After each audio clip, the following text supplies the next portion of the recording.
المرسلين وإلهام الملائكة المقربين اللهم فقهنا في الدين وعلمنا التأويل واهدنا صراطك المستقيم رب اشرح لي صدري ويسر لي أمري واحلل عقدة من لساني يفقهوا قولي آمين أما بعد Alhamdulillah, syukur kepada Allah Subhanahu Wa Taala.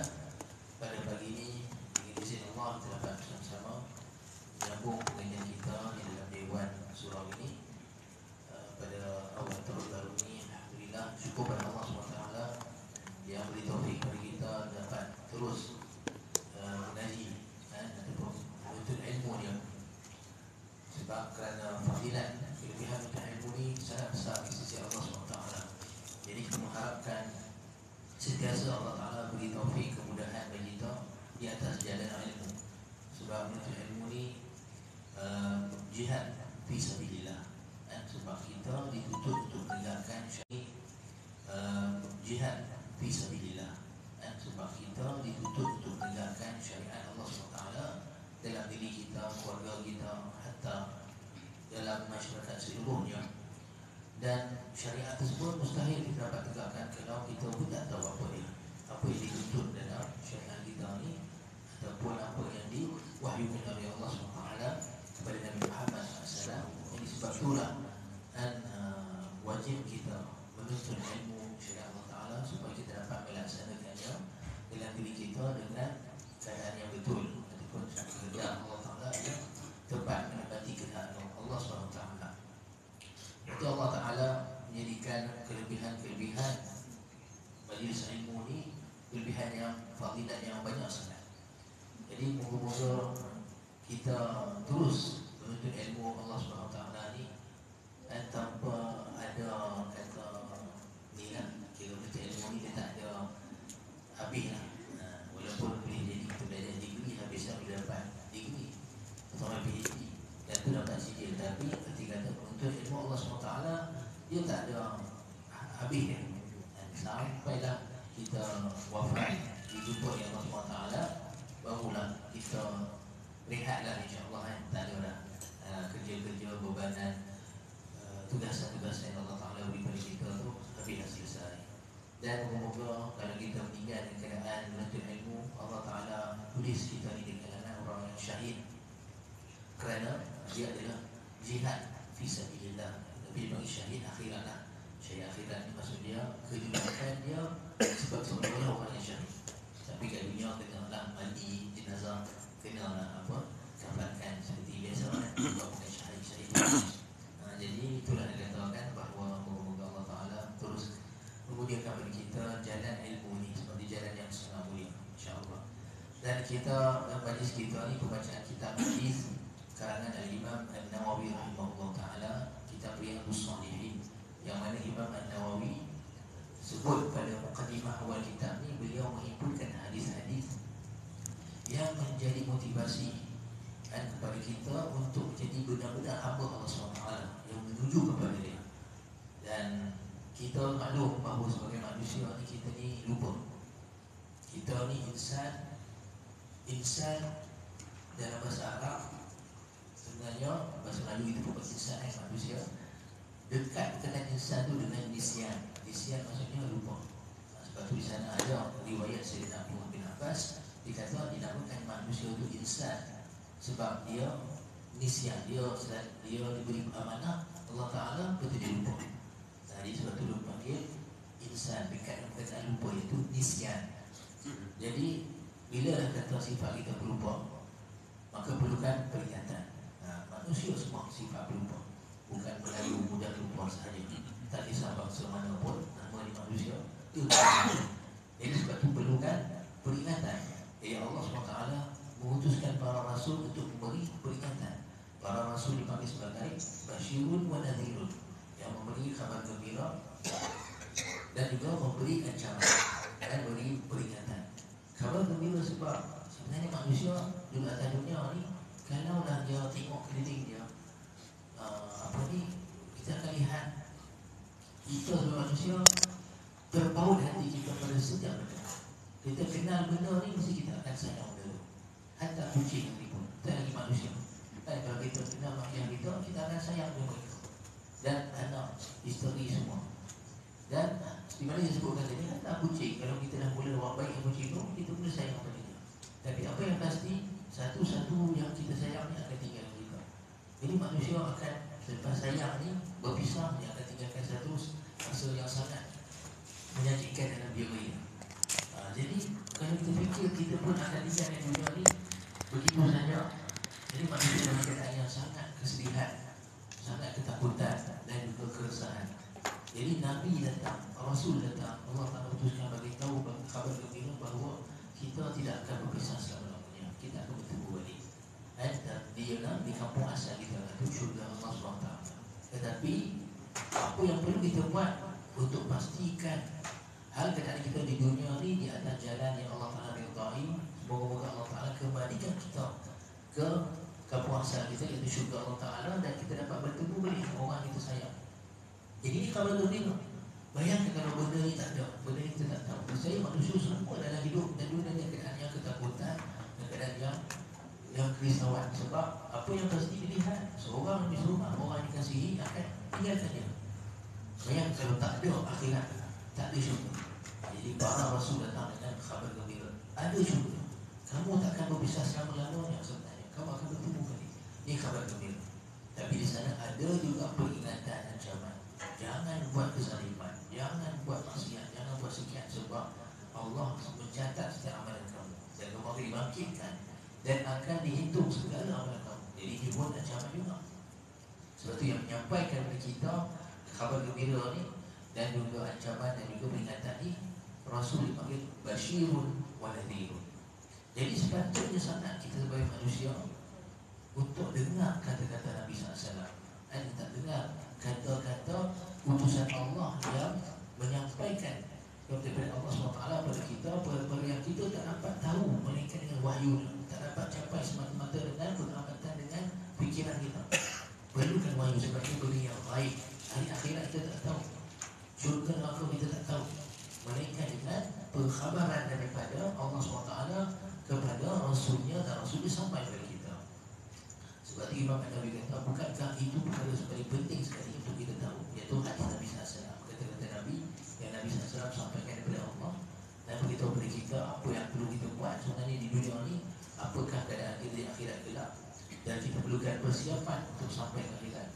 Jadi itulah Imam Nawawi sebut dalam awal mukadimah kitab ni, orang yang cerdik, orang yang betul-betul persiapkan diri dia untuk menuju ke akhirat. Dan dia dan kata dengan itu mestilah manusia ni, kita yang nak siapkan diri ke akhirat ni, mendengar dan juga melihat apa yang telah disampaikan oleh Nabi SAW kepada kita sebagai satu jalan yang diridai oleh Allah SWT. Jadi sebab itu dia tulis kitab ni, kitab Riyadhus Shalihin, dan dia letakkan bab-bab dia. Dan bab pertama, bab kedua, semua bab-bab ni kalau kita akan lihat, dia adalah seolah-olah metod, manhaj ataupun jalan bimbingan pedoman untuk kita. Kalau kita ikuti, dia akan mendidik dan juga mendidik dan membentuk pribadi diri kita sebagai seorang hamba Allah Ta'ala yang saleh, insyaAllah. Betul dipanggil Riyadhus Shalihin, iaitu taman-taman orang saleh. Jadi kalau kita masuk ke kitab ni, kita akan dapat lihat bahawa dalam dia ada tujuannya bimbingan untuk jadi orang yang saleh. Baik, jadi kita masih lagi dalam bab pertama, iaitu bab ikhlas dan juga menghadirkan niat. Sebab dia adalah perkara yang paling utama dan paling penting sekali dalam kita nak menuju dengan Allah SWT. Kena ikhlaskan hati, ikhlaskan niat, dan datangkan niat kita pada setiap amalan buat kerana Allah SWT. Jadi hadis yang kita baca pada pagi ini, insyaAllah hadis ke-6. Hadis yang ke-6, betul kan? Baik, maksudnya nanti kita baca hadis ke-5 ni. Wa bisanadil muttasil ila al-Imam an-Nawawi rahimahullah ta'ala qala wa an Abi Ishaq Sa'd bin Abi Waqqas Malik bin Uhayb ibn Abdul Manaf ibn Zuhrata ibn Kilab ibn Murrah ibn Ka'b ibn Lu'ay al-Qurashi az-Zuhri radhiyallahu anhu أحد العشرة المشهود لهم بالجنة رضي الله عنه قال جاءني رسول الله صلى الله عليه وسلم يعودني على حجة الوداع من وجع اشتد بي فقلت يا رسول الله إني قد بلغ بي من الوجع ما ترى wa ana dhu malin wa la yarithuni illa ibnatun li afa atasaddaqu bi thuluthai mali qala la qultu fashatru ya Rasulullah faqala la qultu fa'thuluthu ya Rasulullah qala al-thuluthu wa thuluthu kathirun aw kabirun innaka an tadhara warathataka aghniya'a khairun min an tadharahum 'alatan yatakaffafuna an-nas wa innaka lan tunfiqa nafaqatan tabtaghi biha wajha Allah illa ujibta 'alayha hatta ma taj'alu fi imra'atik qala faqultu ya Rasulullah ukhallafu ba'da ashabi qala innaka lan tukhallafa fata'mala 'amalan tabtaghi bihi wajha Allah illa izdadta bihi darajatan wa rif'atan ولعلك أن تخلف حتى ينتفع بك أقوام ويضر بك آخرون اللهم أمضي لأصحابي هجرتهم ولا تردهم على أعقابهم لكن البائس سعد بن خولة يرثي رده رسول الله صلى الله عليه وسلم أن مات منك متفق عليه. Maksudnya daripada Sayyidina Abu Ishaq Sa'ad bin Abi Waqqas, nama Abu Waqqas pula Malik bin Uhayb bin Abdul Manaf bin Zuhra ibn Kilab ibn Murrah ibn Ka'ab ibn Lu'ay al-Qurashi al-Zuhri radhiyallahu anhu.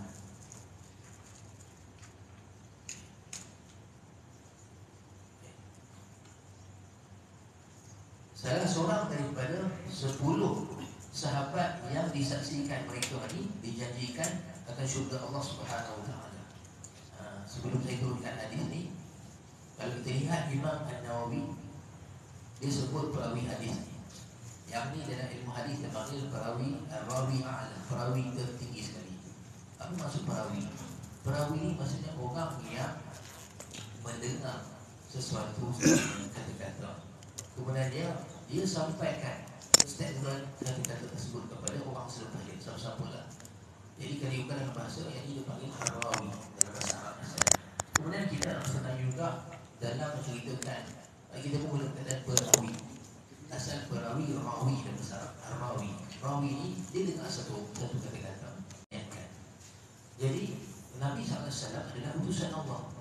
Allah pilih Nabi SAW daripada semua makhluk, semua manusia yang terbaik sekali, Nabi SAW, untuk disampaikan kepada Nabi ini risalah ini message dan titah Allah SWT kepada kita.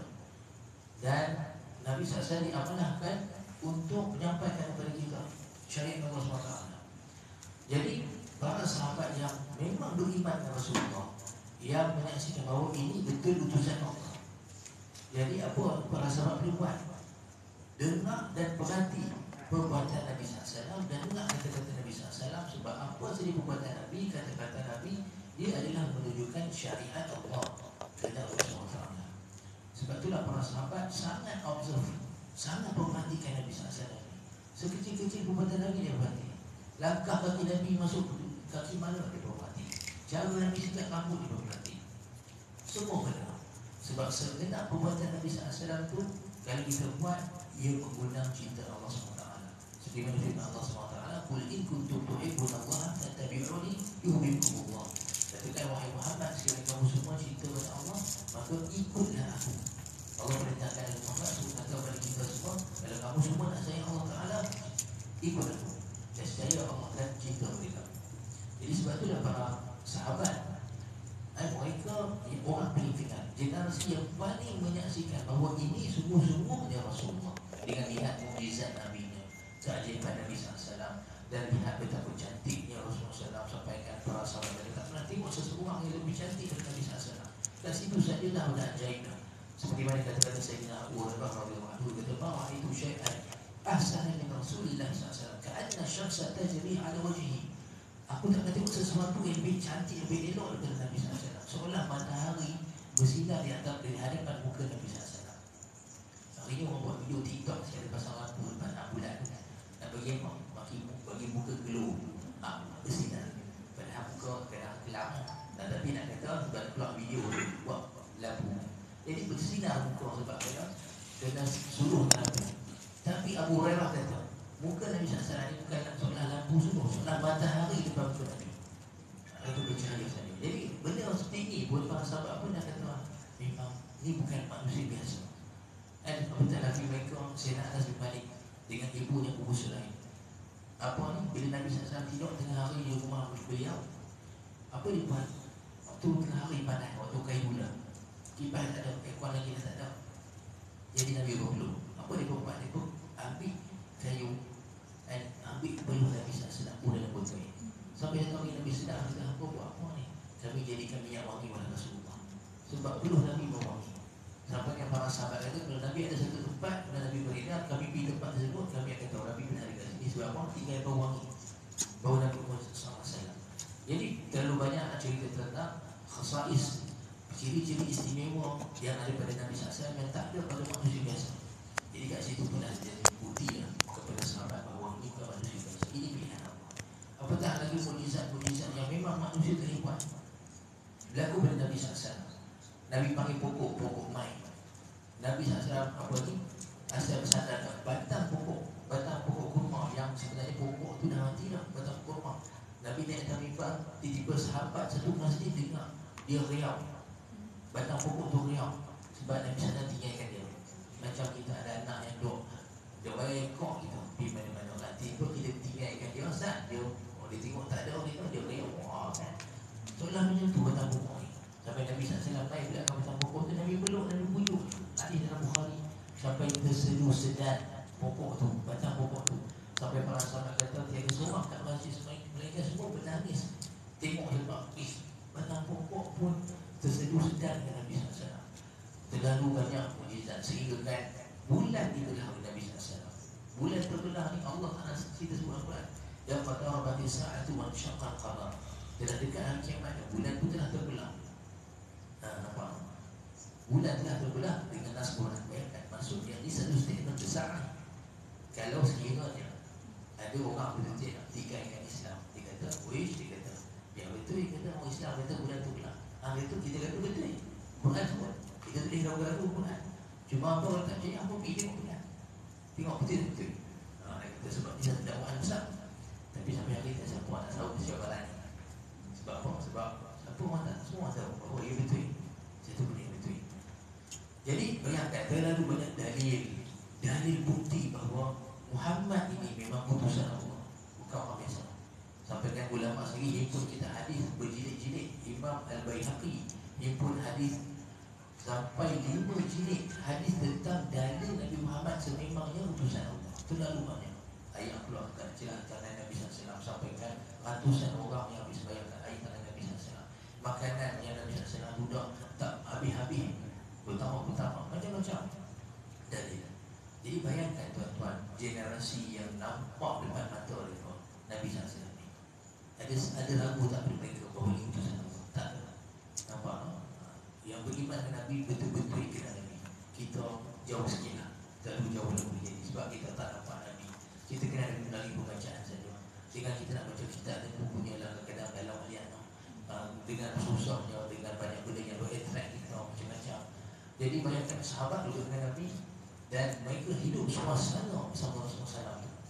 Sebab itulah tuan-tuan, kalau kita perhati para sahabat cukup ambil pegang setiap perbuatan Nabi SAW. Sekecil benda pun Nabi tengok Nabi buat, depan apa Nabi cakap. Ada sebahagian sahabat sampai sanggup berlapar berhari-hari tak makan semua sebab kerana seronok yang mengaji dengan Nabi SAW, tak mau miss kelas. Duduk kat masjid Nabi panggil Sufa, satu tempat anjur dari Nabi SAW. 80 sahabat Ahli Sufa ni. Antara mereka Sayyidina Abu Hurairah radhiyallahu anhu. Sampai Abu Hurairah nak kata, satu hari dulu sampai aku pingsan depan mimbar Nabi SAW, mata terjikit ke atas. Sampai dia datang, letak kaki kat tepuk aku, ingatkan aku kena sakit sawan, aku sapu kau. Dia kata, demi Allah bukan sawan, tapi sebab terlalu lapar sangat tak ada makanan. Dia sebab duduk kat masjid Nabi SAW tu nak sentiasa ada bersama Nabi SAW. Jadi kemudian bila wafat Nabi SAW, tuan-tuan, para sahabat ni ada yang pergi di Madinah, ada yang pergi di Mekah, ada yang bertegaran ramai pergi keluar daripada Mekah dan Madinah di Syam, di Syria hari ini, Palestin, kawasan sana, dan Iraq, Yaman, hatta ada yang sampai ke Mesir. Sayyidina Abu Bakar, Sayyidina Abu bin As berada di Mesir, hatta ada yang sampai ke dekat dengan risalah Islam. Nampak? Sebab dia tahu bahawa apa mereka saksikan dulu pada Nabi SAW perlu disampaikan, sebab itulah syariat Allah SWT. Jadi kemudiannya datang generasi sahabat yang tak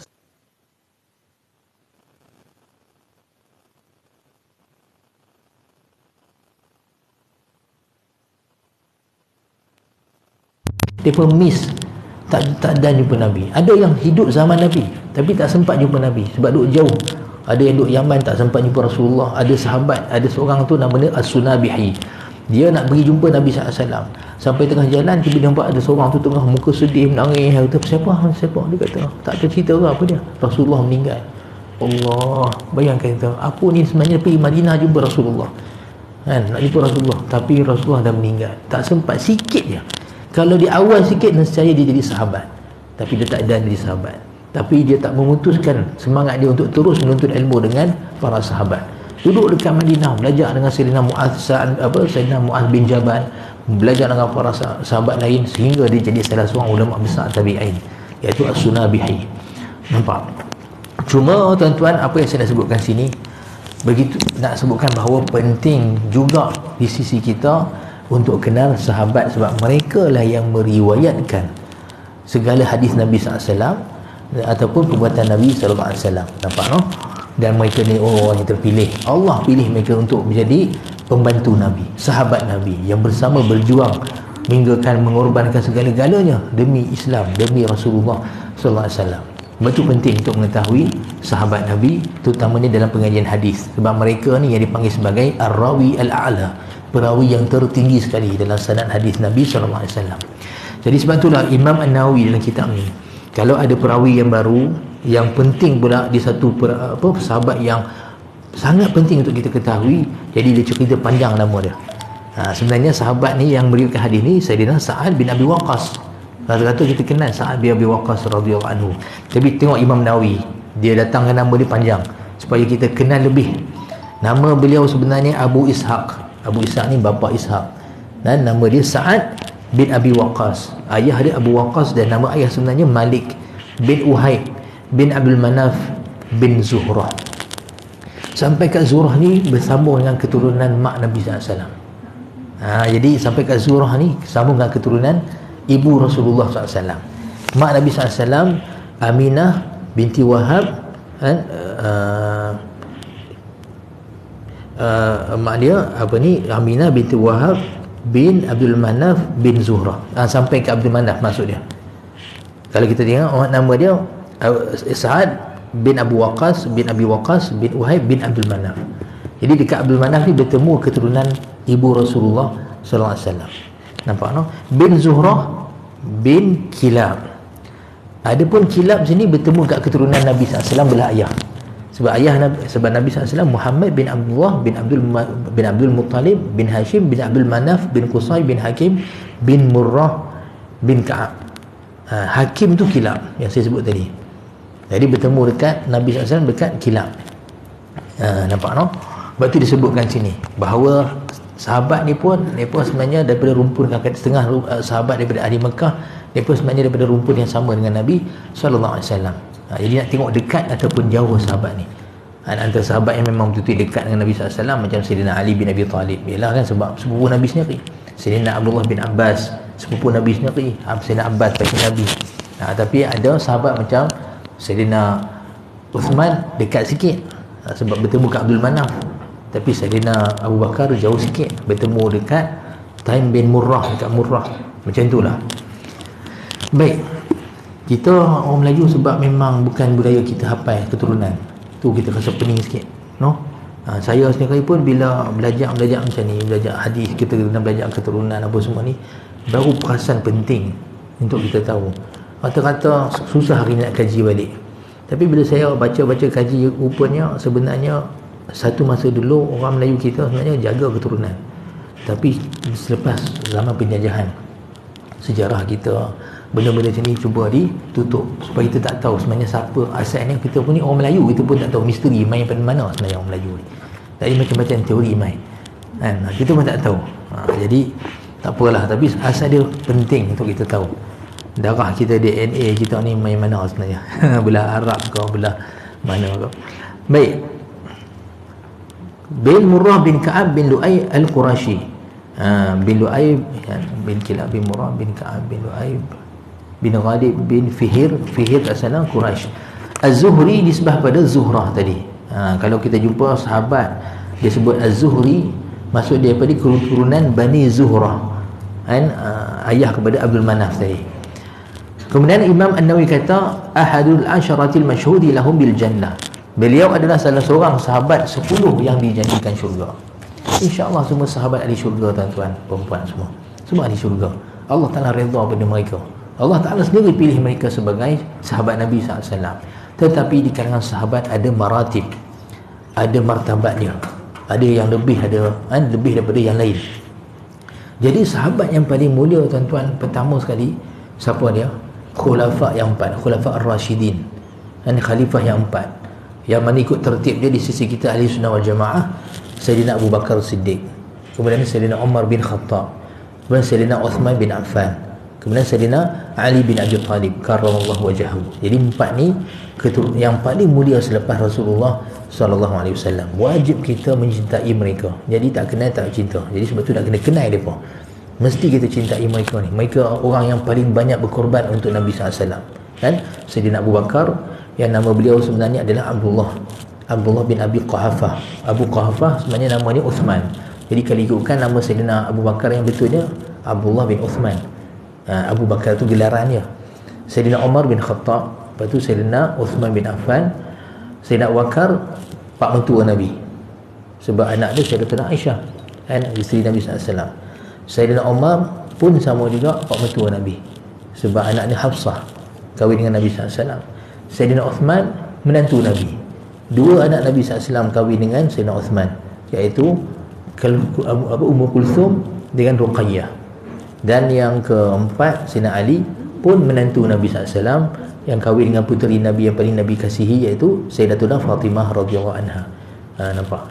Kemudian selepas 4 sahabat yang mulia ni, datang pula yang mulia selepas mereka ni, baki 6. Yang mana kalau 6 ni campur yang 4 awal tadi, mereka ni dipanggil 10 sahabat yang dijanjikan syurga. Al-asyratu al-mubasysyaruna bil jannah. Nampak no? Jadi semua ni 10 yang dijanjikan syurga, tapi sebenarnya dalam 10 ni 4 tadi Khulafa ar-Rasyidin tadi. Jadi baki yang 6 ni siapa dia?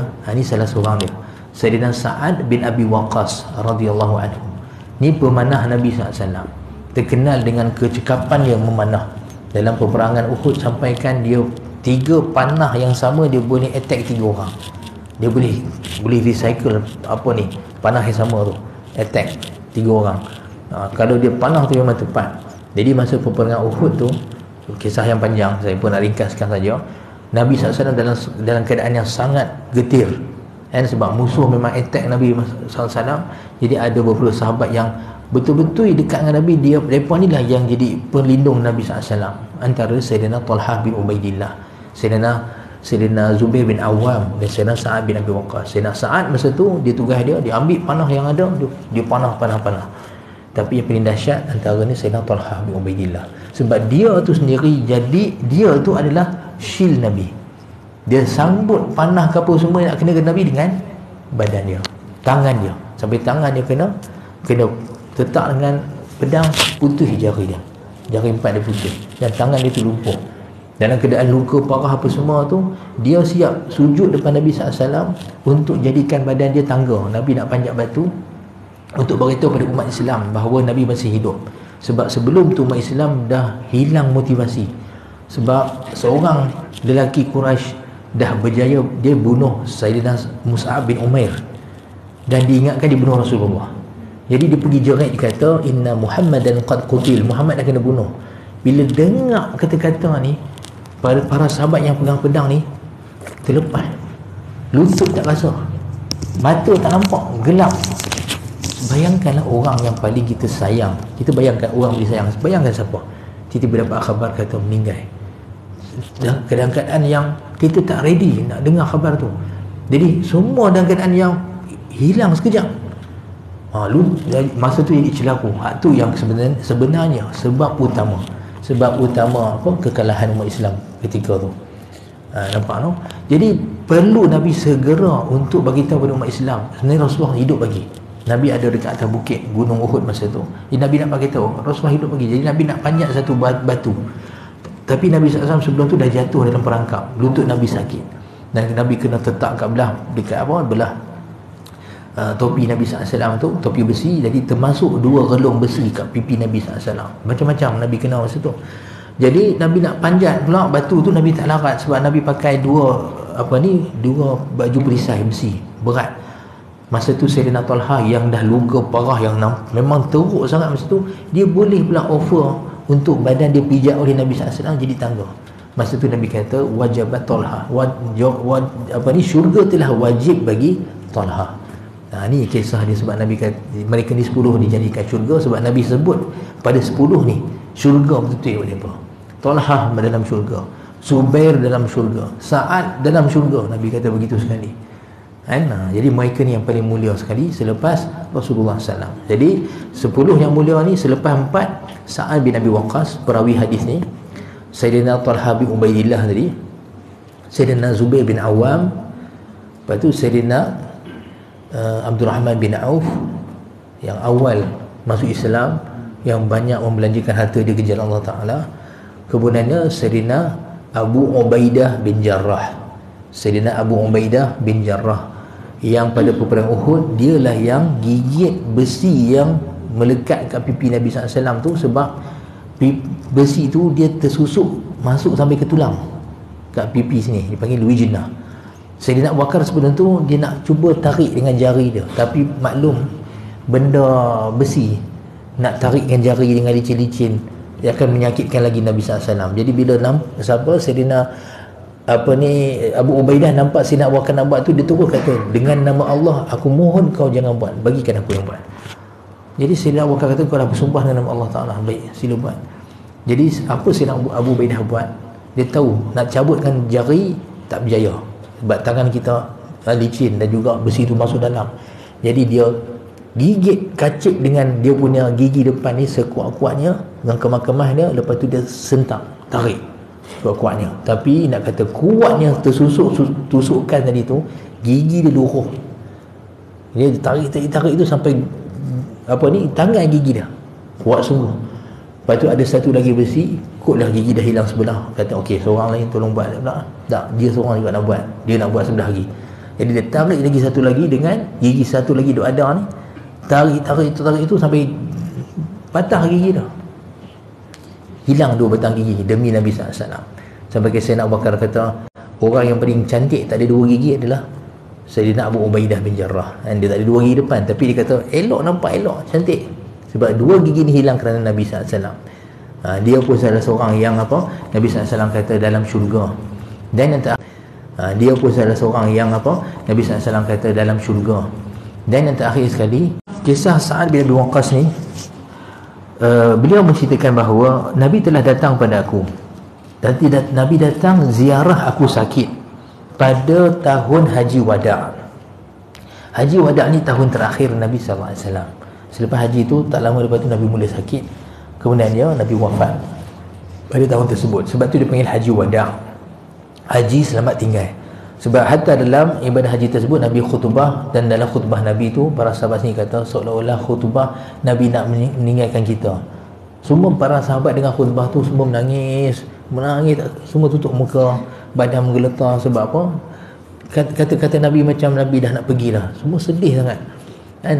Jadi pada tahun tersebutlah Nabi SAW siap datang kepada Sayyidina Sa'ad bin Abi Waqqas. Sa'ad bin Abi Waqqas, di mana kita lihat keturunan dia, di keturunan Quraisy. Maksud bila kita kata keturunan Quraisy, maksud dia daripada mana? Dari Makkah. Tapi ketika Haji Wada' ni, mereka sudah tinggal di mana? Di Madinah. Mereka dah hijrah sebelum tu. Jadi diorang datang ke Mekah, bukan datang balik kampung. Memang datang tu macam ziarah kampung lah, tapi mereka tak pindah terus, tak pindah balik ke Mekah, walaupun Mekah masa tu dah jadi negara Islam. Mereka tetap duduk Madinah. Nampak? Cuma mereka datang buat haji yang terakhir. Baik. Jadi Nabi SAW datang ziarah beliau. Dia kata ketika tu sebab aku sakit, dan sakit dah mula makin teruk dah pada diri aku. Jadi Sa'ad bin Waqqas ni dia sebenarnya orang Mekah, dah hijrah bersama Nabi SAW Madinah, buat haji. Tengok masa haji tu dia sakit, dan Nabi SAW pun datang ziarah. Maka dalam keadaan sakit tersebut, aku pun berkata, wahai Rasulullah, aku telah pun sakit dah sampai keadaan yang kamu pun lihat. Maksud dia dah rasa macam sakit ni tak ada harapan nak baik, nampak gaya dia mungkin nak meninggal lah. Jadi teruk sangat. Jadi dia pun kata kepada Rasulullah SAW, dia kata, ya Rasulullah, dia kata sakit sungguh ni sampai di mana kamu lihat wahai Rasulullah. Dan dia kata, aku ni orang yang Alhamdulillah ada banyak harta banyak, tapi tidak akan mewarisi harta aku ni melainkan ada seorang anak perempuan saja. Nampak, bila ada seorang anak perempuan dapat berapa? Setengah. Dalam ilmu faraid, bila seorang tu meninggal, dia ada anak perempuan seorang saja, anak perempuan dapat setengah. Tapi kalau lepas tu tak ada hak lain-lain, pak saudara pun tak ada, apa semua tak ada yang nak boleh dapat sekali dengan sebab ada anak ni, lain kali setengah lagi tu dapat ke dia juga, boleh jadi dapat semua. Anak perempuan ni boleh jadi dapat semua. Jadi dia kata harta tu banyak, rasa macam tak berbaloi kalau tinggal kepada anak perempuan hak seorang ni saja. Jadi kata, boleh tak wahai Rasulullah, aku nak bersedekah dengan 2/3 harta aku. Maksud dia 2/3 tu dia harapkan dapat dah buat satu amalan kebajikan sebelum meninggal dia. InsyaAllah dia kata 1/3 dapat ke anak ni, apa ni,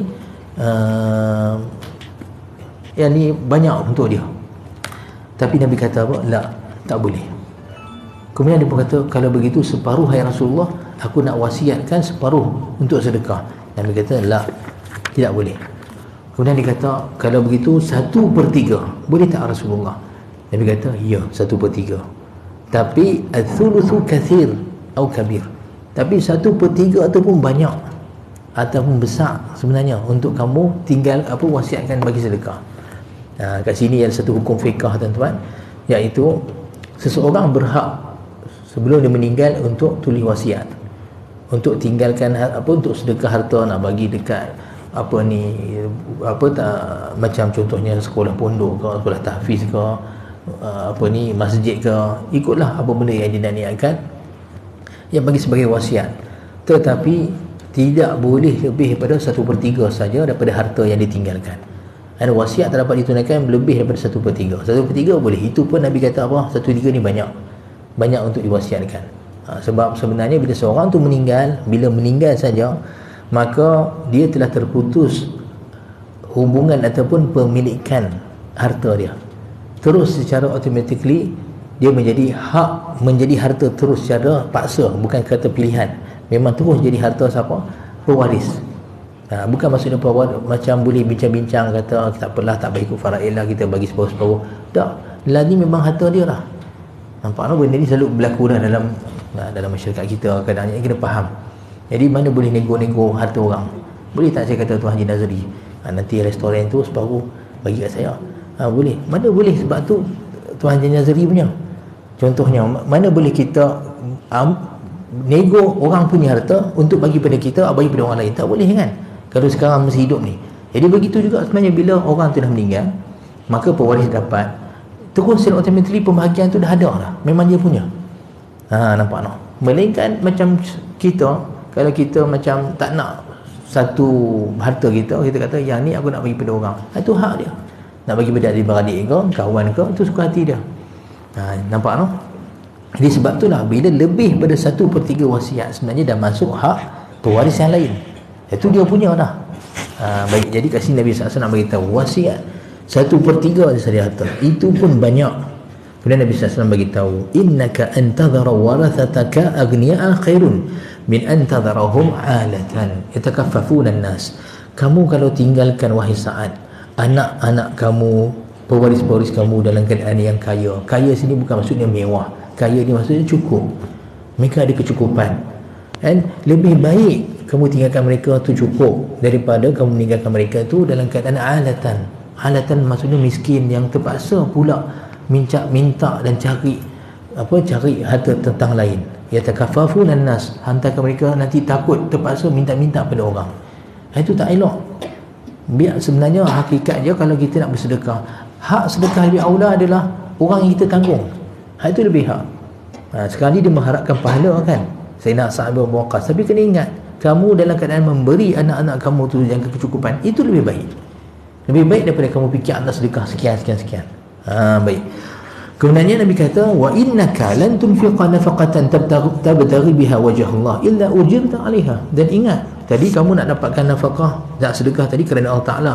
Jadi Nabi kata, dan sesungguhnya kamu tidaklah memberi nafkah, sama ada nafkah wajib kepada isteri, anak apa semua, yang mana kau mengharapkan keredaan Allah Taala, melainkan semua tu Allah Taala akan bagi ganjaran pada kamu. Kalau kita fikirkan nak buat tadi amalan zikir kena pahala, ingat apa saja yang kita nafkah, bagi nafkah tu ada pahalanya. Bukan semata-mata sebab kena tanggungjawab, ada pahalanya.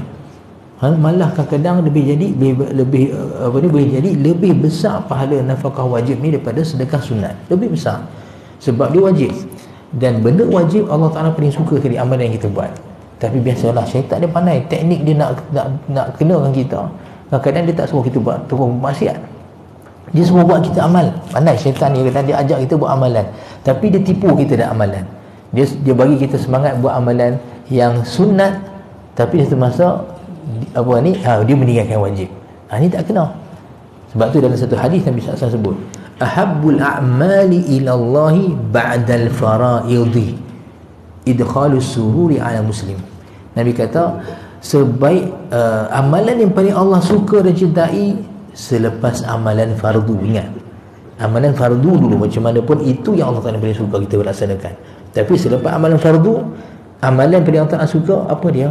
Memasukkan kegembiraan kepada orang Islam, bagi orang Islam gembira. Bukan maksud dia buat lawak bagi dia pergelak.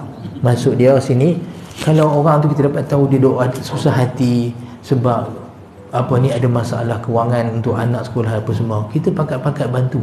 Kalau kita tak dapat bantu seorang, kita cari jalan, buat tim ke, bantuan apa semua. Aku macam saya tengok ada seorang, Masya Allah, dekat pakat tu, rajin sangat, dia bekas polis. Dia pantang dengar ada orang susah apa semua, mangsa tu masa ni, dia akan buat satu tim, pergi ke sana, walaupun dia tak dapat bagi bantuan duit tu banyak, dia sendiri yang buat rumah apa semua. Rajin sangat. Ini Masya Allah, Nabi kata amalan yang Allah suka sebenarnya selepas amalan fardu. Menyebabkan orang yang asal muka sedih, muka dalam keadaan murung apa semua, terukir senyuman. Ni amalan yang patut kita buat. Baik. Jadi Nabi SAW bagi tahu kepada Sayyidina Sa'ad bin Abi Waqqas, kamu kalau memberi nafkah yang kamu harapkan pada Allah Ta'ala, kamu akan dapat pahala di atas amalan tersebut. Hatta ma taj'alu fi mura'atik, hatta apa saja yang kau jadikan suapan kepada mulut isteri kamu.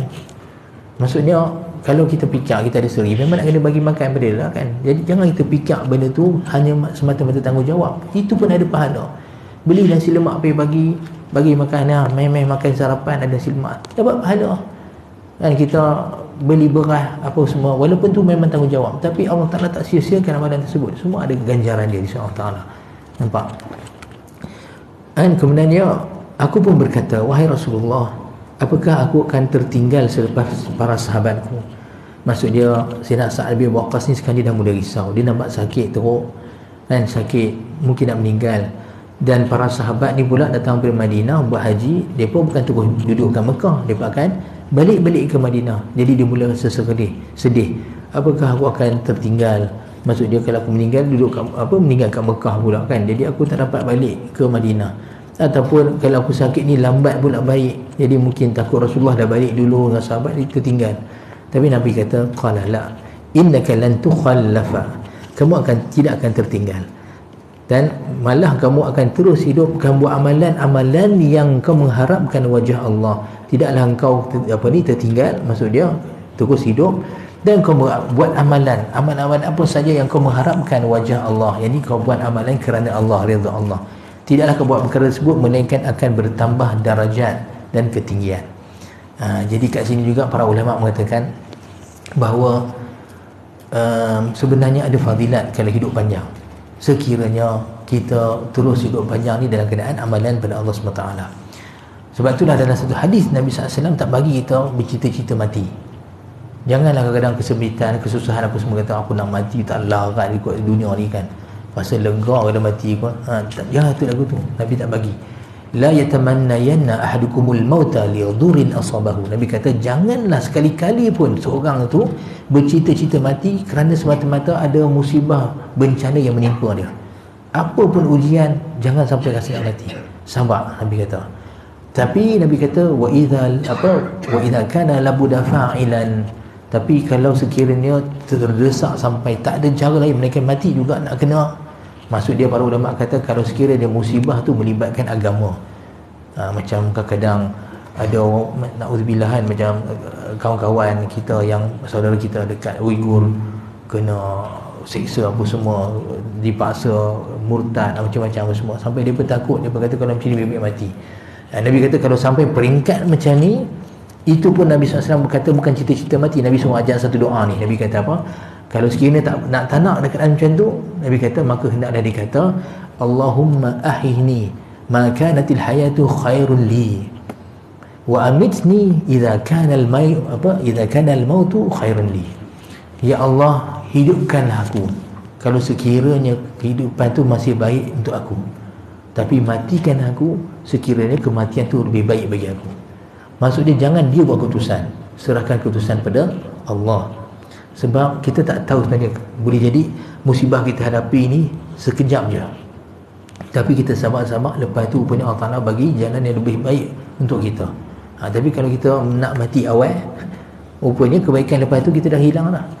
Malah ada satu hadis Nabi SAW, seorang sahabat tu meninggal syahid dalam peperangan. Lepas tu setahun lepas tu ada seorang sahabatnya pula meninggal, tapi bukan syahid. Kemudian ada satu sahabat mimpi yang meninggal tahun depan tu, darajat dia pada hari akhirat lebih tinggi daripada darajat saudara yang syahid fi sabilillah tadi. Kemudian dia, bila dia sedar, dia cerita pada Rasulullah SAW. Dia kata, wahai Rasulullah, aku mimpi yang syahid ni dengan kawan yang seorang lagi meninggal setahun lepas tu tinggi lagi kawan satu tempat tu. Nabi kata, ya, apakah kau tidak lihat selepas setahun tu dia solat, dia sedekah, dia puasa, bukankah dia sempat Ramadan semua? Semua amalan tu ada darajat di sisi Allah Ta'ala. Nampak no? Sebab tu jangan kita harap mati. Sebenarnya kita hidup tapi dengan azam, dengan semangat untuk amal kerana Allah Ta'ala. Sebab usia ni modal Allah Ta'ala bagi pada kita. Biar betul-betul bercita-cita. Betul ya tuan-tuan, kalau fikir asal sudut rasa macam kalau mati lega no? Tak payah nak kena bayar duit kereta, ada rumah apa semua, sakit kepala, nak fikir macam-macam saya kan. Kalau saya saya just cerita saja. Saya tuan-tuan mau maklum buat mahatafiz. Sebab ni bukan senang. Kadang-kadang tu rasa nak lepas, kadang-kadang tu beban. Tapi kita fikir itulah bekalan yang saya nak buat depan Allah Ta'ala. Bukan nak kata apa, cuma harap tak masuk neraka pun cukup. Harap tu lah. Moga-moga apa kita buat ni Allah kesian, tak seksa kita dengan dosa kita buat. Tu je harap. Benda tu motivasi balik. Walaupun kadang rasa berat, nak buat tu buat ni apa semua, banyak kan benda-benda yang tak nampak lah jelas.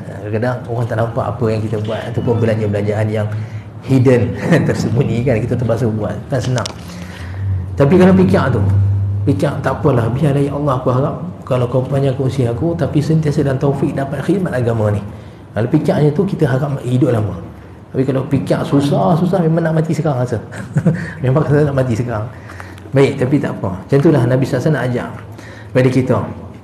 Dia kata, kau tidaklah kiranya kau terus hidup, kau beramal dengan amalan yang kau harapkan wajah Allah Ta'ala, mereka Allah Ta'ala akan tambahkan darajat dan ketinggian kamu.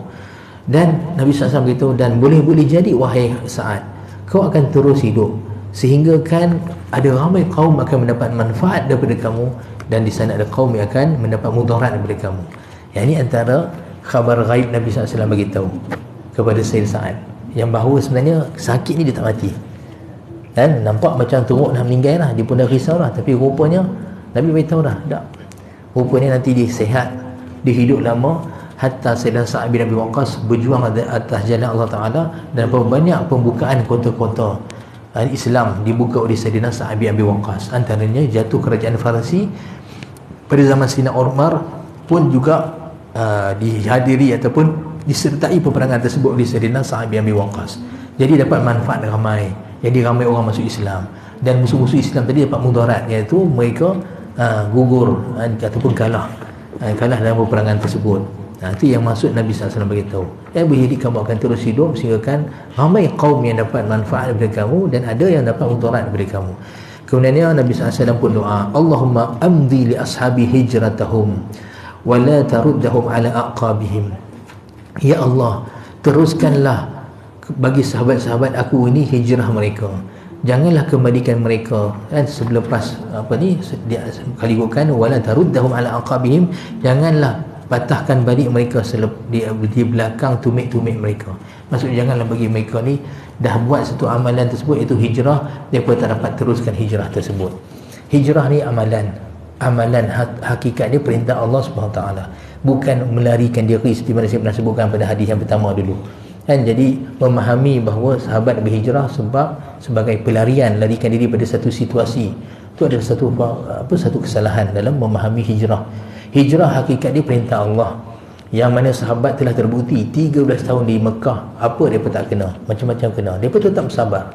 Allah tak bagi hijrah lagi 13 tahun, mereka tak hijrah, terus sabar, hatta mati sekalipun mereka sanggup mati. Tetapi Islam, Allah Ta'ala uji mereka 13 tahun dalam keadaan tekanan semua tu, nak membuktikan iman mereka betul-betul kukuh. Kemudian selepas 13 tahun Allah Ta'ala perintahkan hijrah, dan Allah Ta'ala jadikan jalan sebab dia ahli Madinah beriman, dan mereka sendiri dapat satu negara. Dan hakikat dia, hikmah dia pula, Allah Ta'ala nak mereka melaksanakan syariat Allah Ta'ala ni dengan skop yang lebih luas, dengan mengadakan solat berjemaah, sambutan hari raya, puasa secara berjemaah, solat tarawih. Semua benda ni tak dibuat ketika di Mekah, sebab mereka sentiasa dibuli, ditekan, bukan dominan. Tapi bila dah dominan, mereka boleh buat urusan banyak, hatta sistem perundangan dan segala-galanya. Sebab tu perlukan negara. Jadi sebab tu perlukan hijrah. Nampak? Jadi mereka pun hijrah sebab nak menegakkan agama Allah. Tu sebab hijrah mereka. Jadi bila mana mereka dah hijrah, mereka tak patah balik ke kampung mereka, walaupun sebenarnya sayang kat kampung ni. Mekah ni kampung asal mereka, tapi dah hijrah kerana Allah kan, tak patah balik dah kat Mekah. Sebab itulah Sayyidina Sa'ad bin Abi Waqqas kat sini, bila sakit di Mekah, dia cukup risau dia akan mati di Mekah, sebab takut hijrah dia tak sempurna. Sebab dia dah janji Allah nak duduk kat Madinah kerana Allah dan Rasulnya. Tiba-tiba tengok-tengok sakit dekat Mekah, jadi dia risau meninggal kat Mekah. Tu Nabi kata, tak, kamu tidak akan dia tinggal kat sini. Nampak no? Kemudian Nabi sini doa, ya Allah, teruskanlah hijrah sahabat aku. Nampak no? Teruskanlah hijrah sahabat aku, dan jangan patahkan balik mereka. Nampak? Jadi mustajab doa Nabi. Para sahabat semua kemudian balik ke Madinah semua. Malah kalau kita lihat dalam peperangan Hunain, selepas perang Hunain ni selepas Fatul Mekah. Peperangan Hunain berlaku selepas Fatul Mekah. Maksudnya selepas ahli Mekah ramai masuk Islam, tapi mereka baru masuk Islam. Iman ada setengah mereka ni belum kuat lagi. Berlaku peperangan Hunain. Jadi bila berlaku peperangan itu, selepas peperangan tu Nabi SAW dapat rampasan peperangan. Tapi Nabi bagi banyak kepada mereka-mereka yang baru masuk Islam, dia akan ahli Makkah. Dan Nabi tak bagi ke ahli Madinah. Sampaikan ahli Madinah mula tengok dia macam, itu kami tak dapat apa ni. Dia kata, Nabi bagi pada orang kampung Nabi. Jadi dia mula dia suara kata, Nabi dah balik kampung, pakat dapat kali orang kampung lah, katakan kita tak ada apa, nampak gaya lagu ni. Nampak? Jadi ada yang dah mula fikir lagu tu. Jadi yang kecil hati, dia kata, yalah Nabi balik kampung dah, yalah jumpa orang kampung balik kan, bagi 100 ekor unta kat sini, dia tu dia ni, baru masuk Islam kata. Kami ni sekian-sekian kan. Yang dulu Nabi ketika dibuang, kita lah sediakan tempat apa semua, dah mula dah ada suara-suara ni. Nabi dengar, Nabi sampai pada mereka, wahai Ansar, kata, apa yang aku dengar tentang kamu sekarang ni, cakap. Dia bersenyap. Betul, wahai Ansar, tak apa, cakaplah apa yang kamu nak cakap, sebutlah jasa-jasa kamu. Sebab tadi ada dengar bunyi komplain ni kan, sebut. Cakap, dia kata bahawa kamu ni dulu yang ketika kami pun diusir daripada Mekah, kamu yang sambut kami kan, kamu buat sini sekian kan, kamu berkorban untuk Islam semua, sebut wahai ahli Madinah. Lepas tu sampai Ansar. Jadi masa tu senyap orang Ansar, wahai, kata orang Ansar, demi Allah, dia kata, aku bagi pada mereka ni harta sebab mereka baru masuk Islam, untuk menjinakkan hati mereka. Dia kata, tidakkah kamu redha wahai Ansar, dia kata, mereka semua ni akan balik dengan unta, dengan harta semua yang aku bagi tadi, tapi kamu balik dengan Rasulullah. Aku tak duduk sini, aku balik ke Madinah. Jadi bila dengar tu menangis orang Ansar. Menyesal, dia kata tadi tu menyesal. Dia kata, wahai Ansar, dia kata, demi Allah, kalaulah tak kerana hijrah, ni ayat ni pelik sikit. Nabi kata, kalau dah tak kerana hijrah, nescaya aku ni salah seorang daripada Ansar. Nabi kata. Maaf tuan.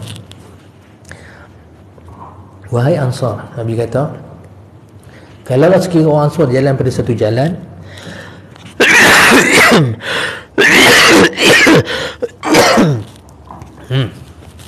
sejam, peruntukan suara sejam. Bismillahirrahmanirrahim.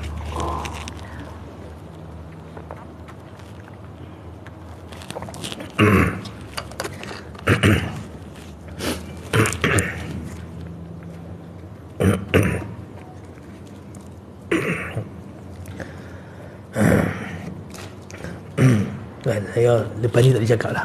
Ini dia digatai. Terima kasih banyak tuan. Cubalah.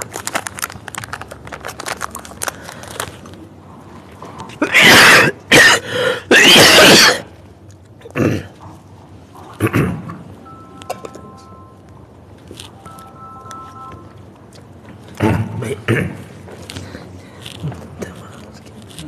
Masa sikit sampai dia hilang kata.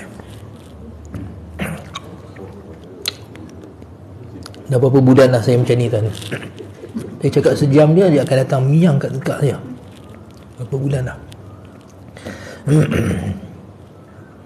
Yang paling saya risau kalau macam khutbah Jumaat.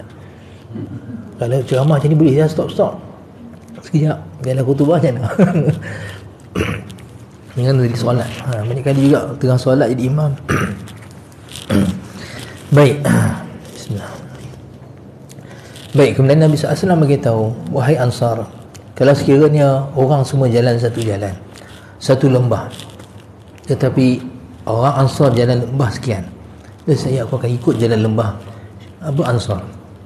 Nangis-nangis orang Ansar dengar bahawa Nabi SAW sebenarnya tak tinggalkan Ansar. Nabi seorang yang sangat setia. Kalau Nabi SAW dah janji akan bersama dengan Ansar, Nabi tetap akan bersama dengan Ansar di Madinah. Sebab itulah wafat Nabi SAW di mana? Di Madinah. Nabi terus duduk di Madinah sampailah Nabi SAW wafat di Madinah, sehinggalah Madinah lah jadi tempat yang mulia sebab adanya jasad badan Nabi SAW dalam dia. Padahal Madinah bukan satu tempat yang terkenal lah satu masa dulu. Nampak no? Tapi kerana Rasulullah SAW maka jadi satu tempat yang terkenal. Kemudian Nabi SAW sebut, dikata, lakin al-ba'isu Sa'd bin Sa'd ibn Khawlah. Tetapi yang menyedihkan, Nabi kata, yang kita sedih adalah Sa'ad bin Khawlah. Sa'ad bin Khawlah. Kemudian perawi hadis ni mengatakan sebab Nabi SAW rathak ni maksud dia sebutkan kenangan orang yang dah meninggal, menandakan kesedihan pada dia. Dan Nabi bersedih dan menyebutkan satu sahabat yang dia meninggal di Mekah. Dia hijrah tapi dia meninggal di Mekah. Jadi Nabi SAW rasa sedih. Dan Nabi kata kesian dekat Sa'ad bin Khawlah di mana dia meninggal di Mekah. Jadi tuan-tuan, hadis ni sebenarnya agak panjang jugalah, walaupun dia tak panjang mana, tapi penerangan dia panjang. Jadi dan majlis satu hadis pada pagi ni insya-Allah.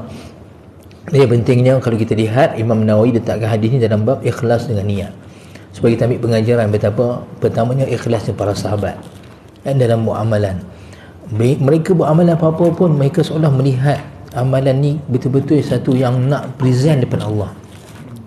Sebab itulah bayangkan kalau ikutkan dah meninggal kat Mekah, tak ngerti Allah Ta'ala, tapi menjadi satu keresahan, kerisauan dan kesedihan sangat Sayyidina Sa'ad sebab takut tak sempurna hijrah dia. Tetapi ikhlasnya amalan mereka ni. Dan kemudiannya kita lihat masa nak meninggal pun kepala ligat fikir cuma bagaimana kita nak dapatkan pahala sebanyak mungkin ni. Sebab masa kat habis dah, umur kita modal kita. Bila masa nak dekat habis dah, dia bersungguh-sungguh fikir apa jalan untuk buat kebaikan lagi. Tu yang sampai nak sedekahkan, wasiatkan 2/3 harta dia. Tapi Nabi beritahu wasiat hanya benarkan 1/3. Tapi ingat, apa yang kita tinggalkan untuk keluarga kita sebagai harta warisan pun dapat pahala selagi mana kita niat lillahi ta'ala. Jangan risau, tu pun amalan juga. Dan jangan memandangkan amalan tu kecil. Walaupun macam kita sebut tadi kan, beli makan sarapan untuk ahli keluarga, tu pun Allah Ta'ala bagi ganjaran. Cuma kalau boleh ikhlaskan niat, buat kerana Allah segala-galanya. Itulah pengajaran pada hadis ni, insya-Allah. Moga-moga Allah Taala beri taufik kepada kita jadi hamba-Nya yang ikhlas dan juga sentiasa menilik dan menimbang segala amalan kita betul-betul kerana Allah SWT. Jadi saya mohon banyak kemaafan sekiranya ada kasar bahasa ataupun salah silap kekurangan. Yang baik daripada Allah SWT, salah silap kekurangan daripada kekurangan saya sebagai manusia biasa. Aku qauli hadza wa astaghfirullah li wa lakum.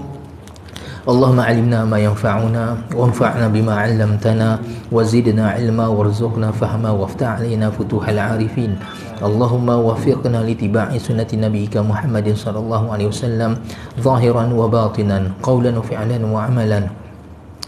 ومن علينا محبته وبعثنا معه يوم القيامة ومع أصحابه وأهل بيته وسائر الصالحين يا رب العالمين. وصلى الله على سيدنا محمد وعلى آله وصحبه وبارك وسلم والحمد لله رب العالمين. السلام عليكم ورحمة الله وبركاته.